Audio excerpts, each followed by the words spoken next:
जय हिंद दोस्तों, स्वागत है आपका अपने यूट्यूब चैनल रोजगार विद हिनिस में।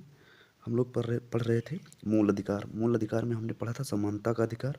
आज हमारा अगला टॉपिक है स्वतंत्रता का अधिकार। आज हम पढ़ेंगे स्वतंत्रता का अधिकार। स्वतंत्रता का अधिकार। तो स्वतंत्रता के अधिकार में अनुच्छेद देख लेते हैं।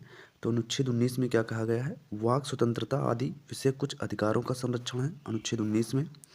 अनुच्छेद 20 अपराधों के लिए दोष सिद्धि से संबंधित है अनुच्छेद 20। अनुच्छेद 21 है प्राण एवं दैहिक स्वतंत्रता से, और अनुच्छेद 21 का है शिक्षा के अधिकार से संबंधित है। अगला है अनुच्छेद 22 किससे संबंधित है? कुछ दशाओं में गिरफ्तारी और निरुद्ध से संरक्षण है। अगला है मूल संविधान में अनुच्छेद 19 के तहत कितनी स्वतंत्रताओं का प्रावधान किया गया था? 7 स्वतंत्रताओं का प्रावधान किया गया था। अगला पॉइंट है भारतीय संविधान के अनुच्छेद 19 के तहत प्राप्त किन स्वतंत्रताओं पर राज्य द्वारा अनुसूचित जनजातियों के हितों में प्रतिबंध लगा सकता है? तो संचरण तथा निवास की स्वतंत्रता पर। अगला है वर्तमान में अनुच्छेद 19 के तहत कितनी स्वतंत्रताओं का उल्लेख संविधान में किया गया है? तो वर्तमान में है 6। अगला है संविधान के किस अनुच्छेद में भाषण एवं अभिव्यक्ति की स्वतंत्रता के अधिकार का प्रावधान किया गया है? तो अनुच्छेद 19 के का में है। अगला है भारतीय संविधान का कौन सा अनुच्छेद प्रेस की स्वतंत्रता से संबंधित है? प्रेस की स्वतंत्रता से संबंधित है अनुच्छेद 19 का। उच्चतम न्यायालय की व्यवस्था के अनुसार निजी भवनों के ऊपर राष्ट्रीय झंडे को फहराना हर नागरिक का मौलिक अधिकार है। संविधान में इसका प्रावधान किस अनुच्छेद के तहत किया गया है? तो अनुच्छेद 19 का संविधान के किस अनुच्छेद में शांतिपूर्ण व निरायुद्ध सम्मेलन की स्वतंत्रता के अधिकार का उल्लेख है? तो अनुच्छेद 19 के खा में है। संविधान में विधि के समक्ष समता का विचार किस देश के संविधान से लिया गया है? तो विधि के समक्ष समता ये विचार किस देश से लिया गया है? ब्रिटिश संविधान से लिया गया है। सूचना का अधिकार संविधान के किस अनुच्छेद में शामिल किया गया है? सूचना का अधिकार है अनुच्छेद 19 के का में। भारतीय संविधान के अनुच्छेद 19 के छा में कितनी अभिव्यक्तियों का प्रयोग किया गया है? कितनी अभिव्यक्तियां हैं? 4 अभिव्यक्तियां हैं। कौन कौन सी हैं? वृत्ति है, उपजीविका है, व्यापार है और कारोबार है। अगला है अपराधों के लिए दोष सिद्धि के संबंध में संरक्षण का प्रावधान किस अनुच्छेद में है? तो दोष सिद्धि से संरक्षण अनुच्छेद 20 में। अगला है अपराध करने के समय जो कानून है उसी के अनुरूप सजा का प्रावधान किया गया है। इसका उल्लेख संविधान के किस अनुच्छेद में मिलता है? तो 20 के 1 में मिलता है। किस अनुच्छेद में स्पष्ट किया गया है कि किसी भी व्यक्ति को एक अपराध के लिए सिर्फ एक बार सजा मिलेगी? अनुच्छेद 20 के 2 में कहा गया है। संविधान के किस भाग में स्पष्ट किया गया है कि किसी भी व्यक्ति को स्वयं के विरुद्ध गवाही देने के लिए बाध्य नहीं किया जाएगा? तो यह है अनुच्छेद 20 के 3 में, भाग 3 में, अनुच्छेद 20 के 3 में। नोट है यदि राष्ट्रीय आपातकाल युद्ध या बाह्य आक्रमण के आधार पर घोषित हुआ है तो सभी मूल अधिकार स्थगित किए जा सकते हैं, परंतु 20 और 21 को छोड़कर 20 और 21 कभी स्थगित नहीं होते हैं। अगला है भारतीय संविधान में मूल अधिकारों के निलंबन का उपबंध कहाँ मिलता है? तो अनुच्छेद 358 और 362 में मिलता है। मूल अधिकारों का निलंबन किस अनुच्छेद में है? अनुच्छेद 358 व 359 में है। 358 किस मूल अधिकार से के निलंबन से संबंधित है? 358 संबंधित अनुच्छेद 19 के। अगला है 362 किस मूल अधिकार के निलंबन से संबंधित है? तो अनुच्छेद 59 जो है 20 और 21 को छोड़कर अन्य मूल अधिकारों के बारे में है, और 358 अनुच्छेद 19 के बारे में है। राष्ट्रीय आपातकाल के दौरान कौन सा मूल अधिकार निलंबित नहीं किया जा सकता? तो अनुच्छेद 20 व 21 अनुच्छेद हैं जो निलंबित नहीं किया जा सकता है। राष्ट्रीय आपातकाल किस अनुच्छेद में है ये आप लोग कमेंट में बताइएगा। अगला है राष्ट्रीय आपातकाल के दौरान कौन सा मूल अधिकार सीमित या समाप्त नहीं किया जा सकता है?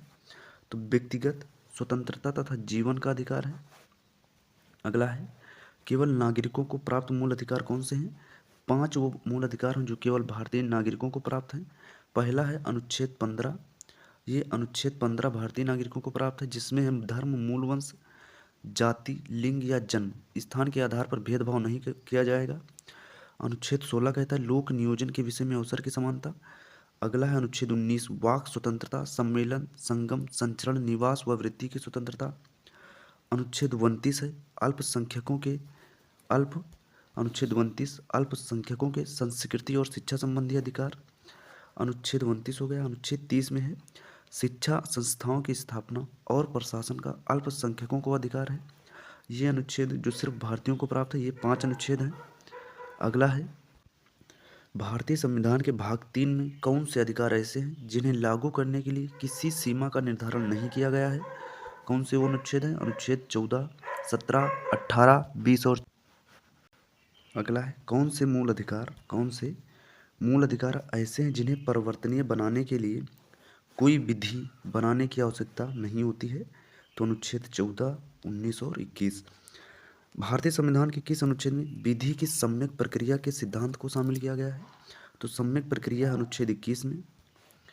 भारतीय संविधान का कौन सा अनुच्छेद व्यक्ति के विदेश यात्रा के अधिकार को संरक्षण प्रदान करता है? अनुच्छेद 21। किस वाद के तहत ये अभिनिर्धारित किया गया कि अनुच्छेद 21 में प्रयुक्त दैहिक स्वतंत्रता शब्दावली में संचरण जिसमें विदेश भ्रमण भी शामिल है? तो कौन सा अनुच्छेद है? वो कौन सा वाद है? तो मेनका गांधी बनाम भारत संघ कब हुआ था? 1978 में। किन अनुच्छेदों को मिलाकर पढ़ने पर एकांतता का अधिकार प्राप्त होता है? तो अनुच्छेद 19 का और अनुच्छेद 19 अनुच्छेद 19 का 1D व अनुच्छेद 21 को मिलाकर पढ़ने पर एकांतता का अधिकार प्राप्त होता है। भारत के संविधान का कौन सा अनुच्छेद अपनी पसंद के व्यक्ति से विवाह करने के किसी व्यक्ति के अधिकार को संरक्षण देता है? तो अनुच्छेद 21।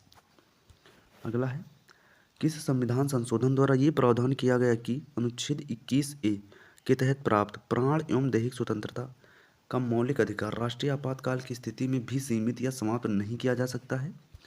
तो 44वां संविधान संशोधन 1978। अगला है उच्चतम न्यायालय के किस मामले में निर्णय के बाद संविधान के अनुच्छेद 21 के कार्य क्षेत्र का विस्तार कर शिक्षा के अधिकार को मूल अधिकार में शामिल किया गया है? तो उन्नी कृष्णन बनाम आंध्र प्रदेश के वाद में। अगला है किस वाद में उच्चतम न्यायालय ने यह अभिनिर्धारित किया कि अनुच्छेद 21 के अंतर्गत जीवन के अधिकार में मरने का अधिकार शामिल नहीं है? यह ज्ञान कौर बनाम पंजाब राज्य के वाद में। उच्चतम न्यायालय द्वारा किस वाद में निर्णय दिया कि तीव्र गति से विचारण का एक मूल अधिकार है? हुसन आरा खातून बनाम बिहार राज्य। अगला है किस वाद में उच्चतम न्यायालय ने लैंगिक उत्पीड़न को मानवाधिकार अतिक्रमण के रूप में परिभाषित किया है? तो विशाखा बनाम राजस्थान राज्य में। किस संविधान संशोधन द्वारा शिक्षा के अधिकार को मौलिक अधिकार का दर्जा प्रदान किया गया? 86वें संविधान संशोधन द्वारा। 86वां संविधान संशोधन कब हुआ था? 2002 में हुआ था। सर्वोच्च न्यायालय ने किस मामले में शिक्षा के अधिकार अनुच्छेद 21 के अंतर्गत एक मूल अधिकार घोषित किया गया था? तो मोहिनी जैन मामले में। अगला है नोट है मुरली देवड़ा बनाम भारत संघ के मामले में उच्चतम न्यायालय ने सार्वजनिक स्थानों पर धूम्रपान को अनुच्छेद 21 द्वारा प्रदत्त मूल अधिकार का उल्लंघन माना तथा राज्यों को सार्वजनिक स्थलों पर धूम्रपान निषेध का निर्देश दिया। विजय शर्मा बनाम भारत संघ 2008 के मामले में गर्भ अवस्था के दौरान लिंग परीक्षण महिला के जीवन के अधिकार का उल्लंघन है। अगला है कामन काज गैर सरकारी संगठन की याचिका पर सर्वोच्च न्यायालय के 5 सदस्यीय पीठ का फैसला 9 मार्च 2008 आया जिसमें कहा गया कि परोक्ष इच्छा मृत्यु और यानी कि पैसिव यूथेनेसिया अर्थात सम्मान से मरने का अधिकार एक मौलिक अधिकार है। किस अनुच्छेद में उल्लेख मिलता है कि शिक्षा का अधिकार एक मौलिक अधिकार है? ये किस अनुच्छेद में है? तो 21 के का में है। शिक्षा का अधिकार दिया गया 21 के का में। संविधान के किस अनुच्छेद में प्रावधान किया गया कि राज्य जो है 6 से 14 वर्ष के सभी बालकों के लिए निःशुल्क शिक्षा अनिवार्य करेगी? तो यह है अनुच्छेद 21 के का में। शिक्षा का अधिकार अधिनियम कब आया? 2009 में। संसद द्वारा कब लागू किया गया था? तो 1 अप्रैल 2010 को। आत्महत्या के अधिकार को किस वाद में निर्णय के बाद मूल अधिकार स्वीकार किया गया है? तो किस वाद के बाद? ये था वाद पी रथिनाम बनाम भारत संघ कब हुआ? 1994 के वाद में। अगला है बंदी बनाए गए किसी व्यक्ति के मौलिक अधिकारों की रक्षा का प्रावधान किस अनुच्छेद में किया गया है? तो अनुच्छेद 22 में है। अनुच्छेद 22 में है। प्रत्यक्ष बंदीकरण अधिनियम के अंतर्गत एक व्यक्ति को बिना मुकदमा चलाए कितने दिनों तक बंदी बनाकर रखा जा सकता है? तो 3 महीने तक। कितने महीने तक? 3 महीने तक। अगला है निवारक निरोध विधियां क्या होती हैं, ये जान लेते हैं। कुछ पॉइंट है इसके। निवारक निरोध अधिनियम कब आया? 1950 में आया। इसके तहत 10 सप्ताह के अंदर रिपोर्ट भेजने का प्रावधान था सर्वोच्च न्यायालय द्वारा। इस धारा को असंवैधानिक घोषित कर दिया गया। अगला है आंतरिक सुरक्षा अधिनियम यानी कि मीसा कब आया? 1931 में पारित किया गया। मीसा का मतलब होता है आंतरिक सुरक्षा अधिनियम यानी कि मीसा कब आया? 1971 में पारित किया गया। इसके तहत निवारक निरोध की व्यवस्था पुनः लागू कर दी गई। 1978 ईस्वी में इसे पुनः निरसित कर दिया गया। विदेशी मुद्रा संरक्षण और तस्करी निवारण अधिनियम यानी कि कोफे पोसा कब आया? 1974 में पारित किया गया था। राष्ट्रीय सुरक्षा कानून पूछ ले तो 1980 में पारित किया गया था। टांडा का मतलब होता है आतंकवादी या विध्वंसक गतिविधियां। यह अधिनियम कब आया? 1985 में पारित किया गया था। पोटा का मतलब आतंकवाद निवारक अधिनियम कब पारित किया? 2002 में पारित किया गया था। मूलभूत स्वतंत्रताएं जो हमारे 19 से 19 के अंतर्गत कौन कौन से अनुच्छेद आते हैं? तो 19 का में क्या कहा गया? वाक एवं अभिव्यक्ति की स्वतंत्रता यानी कि बोलने की स्वतंत्रता, प्रश्न पूछने की स्वतंत्रता है। 19 का खा क्या कहता है? शांतिपूर्ण और निरायुध सम्मेलन की स्वतंत्रता है यानी कि शांतिपूर्ण होकर हम सम्मेलन कर सकते हैं। 19 गा में क्या? संगम या संघ या सहकारी समिति बनाने का की स्वतंत्रता है। संघ बनाने की स्वतंत्रता है। संगम या सहकारी समिति बनाने की स्वतंत्रता 19 के गा में है। 19 का खा कहता है कि भारत राज्य क्षेत्र में सर्वत्र आबाद संचरण है, घूमने की स्वतंत्रता है 19 के खा में। 19 का अंगा क्या कहता है? भारत के राज्य क्षेत्र किसी भाग में निवास करने और बस जाने की स्वतंत्रता 19 का अंगा कहता है। 19 का छा कोई वृत्ति या उपजीविका व्यापार या कारोबार करने का अधिकार 19 के छा में। ये 19 के भाग 19 अनुच्छेद 19 के कुछ भाग थे। अगला है कौन सी स्वतंत्रता को अन्य स्वतंत्रताओं की जननी माना जाता है? तो वाक स्वतंत्रता को यानी कि बोलने की स्वतंत्रता को। किसने कहा कि वाक और प्रेस की स्वतंत्रता सभी लोकतांत्रिक संस्थाओं की नींव है? यह कथन था न्यायमूर्ति पतंजलि शास्त्री ने कहा था।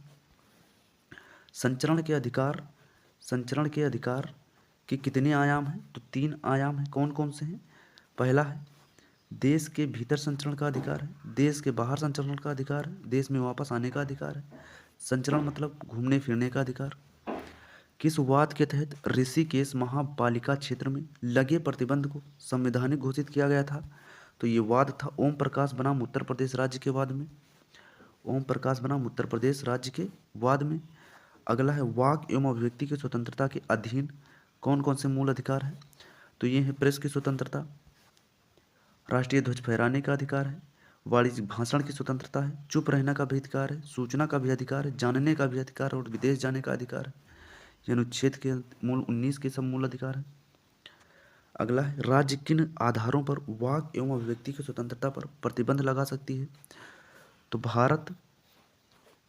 भारत की प्रभुता और अखंडता पर, लोक व्यवस्था पर, राज्य की सुरक्षा पर, न्यायालय या अवमान और मानहानि पर प्रतिबंध लगा सकती है। अवमान या मानहानि पर किस वाद में उच्चतम न्यायालय ने कहा कि सड़क के किनारे फुटपाथ पर व्यापार करना अनुच्छेद 19 के छा के तहत एक मूल अधिकार है? तो सोहन सिंह बनाम नई दिल्ली नगर पालिका, सोहन सिंह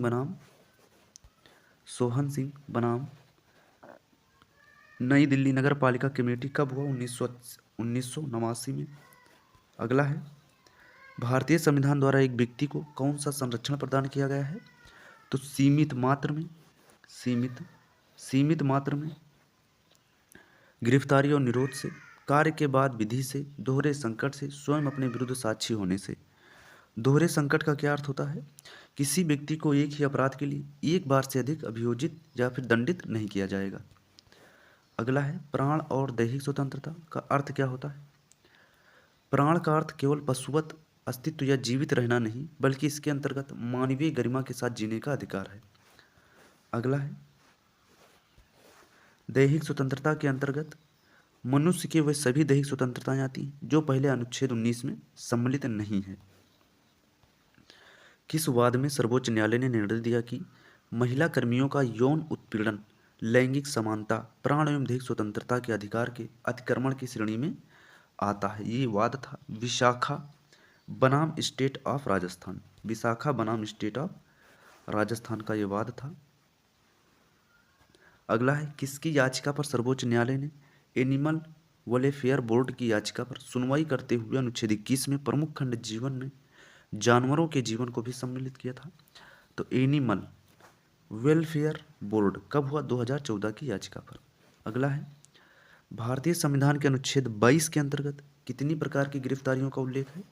सिर्फ 2 प्रकार की। कौन कौन से हैं? सामान्य दंडिक विधि के अधीन और निवारक निरोध की विधि के अधीन।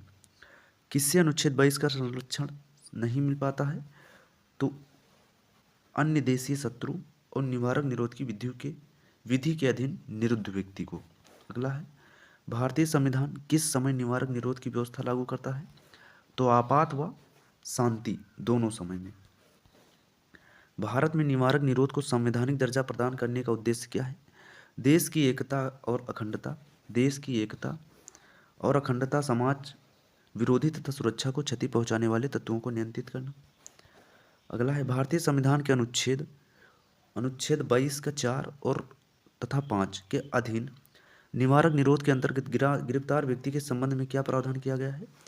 इसके अंतर्गत गिरफ्तार व्यक्ति 3 माह तक निरुद्ध किया जा सकता है। गिरफ्तार व्यक्ति को गिरफ्तार का आधार बताया जाएगा। निरुद्ध व्यक्ति को निरोध आदेश के विरुद्ध अभ्यावेदन करने का अवसर दिया जाना चाहिए। अगला है निवारक निरोध के अधीन गिरफ्तार व्यक्ति किन दशाओं में 3 माह से अधिक अवधि तक निरुद्ध किया जा सकता है?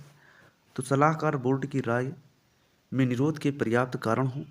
सलाहकार बोर्ड उच्च न्यायालय के न्यायाधीश की अध्यक्षता में गठित होगा। अगला टॉपिक होगा हमारा शोषण के विरुद्ध अधिकार। 23-24 में है शोषण का विरुद्ध अधिकार। ये हम कल पढ़ेंगे। तो दोस्तों आपको वीडियो पसंद आया हो तो चैनल को सब्सक्राइब कर लें, लाइक करें और कमेंट में बताएं कि आपको वीडियो कैसा लगा। थैंक यू दोस्तों।